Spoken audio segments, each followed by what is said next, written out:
Denominations that believe that women should be silent in church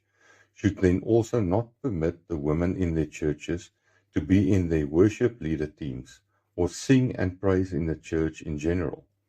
or to be Sunday school teachers, or to arrange events, or to pray,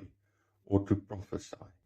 or to be part of the team of intercessors, or to be in the catering and baking ministry, or to lead the women's ministry in church, or to just attend any women's ministry gatherings in church,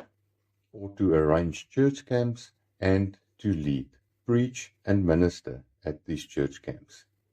And the lists go on and on. Because all these things are taking place in the church, and women should then, according to the pastors of these denominations, be silent in church, not allowed to speak at all. Also, why are the men in these churches, they're not occupying all these roles? Why do they assign it to women in the church? Can you guys see the double standard and hypocritic behavior of these churches and pastors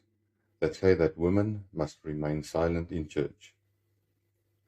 These churches exercise an unhealthy and unfair control over women, which result in the oppression of women in the church, which then in turn means that there is a principality of control over that congregation, which is also demonically controlling the pastor and the male leadership in those churches, to the extent that they themselves fail to see that they themselves are under demonic control and need deliverance from it.